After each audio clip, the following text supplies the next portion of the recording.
Abraham Lincoln Presidential Library. I'm on historic Boathouse Row. Can you guess the cities? Tonight at 7:30 on 3TV.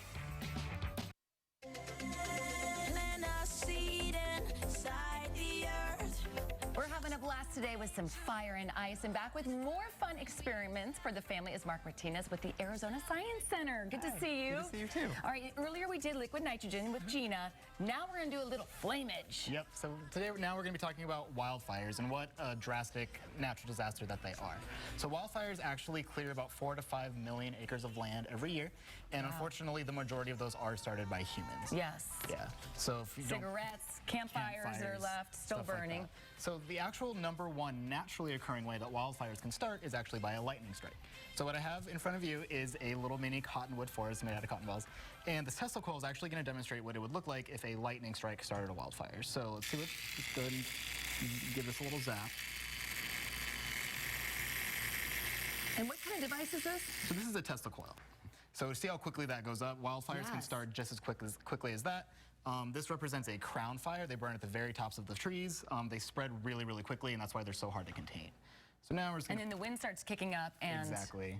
So we're gonna put that out with a quick aerial drop, just like they do in the wild. Cool, so now our trees are pretty charred, right? So if we look right over here, tell me about this. Yeah, this tree ring, if we want to flip it back over, actually survived a fire early on in its life. Sorry. So this right here is actually a fire scar. So this tree, so if you count the tree rings, that'll give you the age of the tree. This tree was about 48 years old when it died. And this fire, this little scar right here, showed that this tree survived a wildfire pretty early on in its life. And what causes that darker scar? I mean, internally like that, the heat or? Yeah, so the actual, that burn right there shows the actual charring that the bark actually burned from the fire. But if you're talking about these little dark streaks, this actually shows that this tree died from an infestation of bark beetles. Oh, okay, then that's really a problem up in the up in Flagstaff area, Yeah, definitely. Okay, very interesting. What else do you have over here? So here's our grand finale. So we're gonna create what is called a fire tornado. So, or a fire-nado as it usually called colloquially. So a fire tornado is a naturally occurring event. Generally the public doesn't get to see them because they're at the very heart, the very center of those wildfires. But the specially trained firemen and women actually do get to see these, and they can be pretty big. So what I'm gonna do is I'm gonna light our sponge on fire. And you soak that sponge in? And just rubbing alcohol. In rubbing alcohol? Yeah, and I'm gonna turn this on. And what we see... Oh, wow, look at that. It's a really cool fire tornado.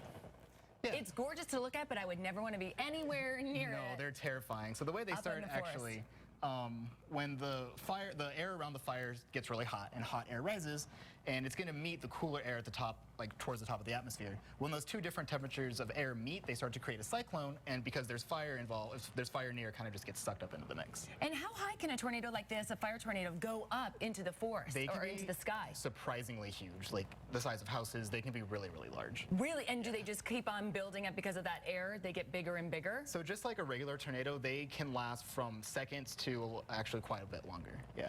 And when firefighters face something like this, is water your only, how do you fight something like this? Yeah, I'm actually not entirely sure. You may have to let it die out on itself, just let that air kind of take care of itself, and then they can go in and start cooling off that foliage, yeah. That is so interesting. And the Arizona Science Center is such a great place to go in downtown Phoenix.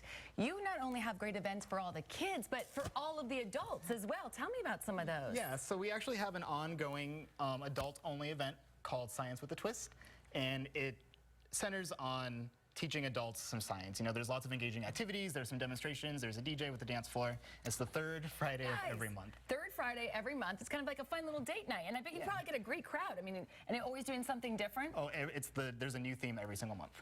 And so just not for the kids, we can have a good time down there as well. Exactly. Well, Mark, thank you so much. Really interesting. It was a blast having you here. And if you want to spark even more of an interest in science, head to the Arizona Science Center in downtown Phoenix. We all know that yoga is good for us, but how about our kids? Here to show us some child-approved moves and all the benefits that kids yoga has are instructors Caitlin Uri and Michelle Brick from Moksha Yoga Phoenix. So great to see you. Thank you. It's great to be here. So while our kids are walking through some of the yoga stuff, tell us about the benefits that they're getting from doing yoga. Well, children have the same benefits as adults doing yoga. They are getting balance, flexibility, strength, movement. We really focus on the breath. We have this amazing breathing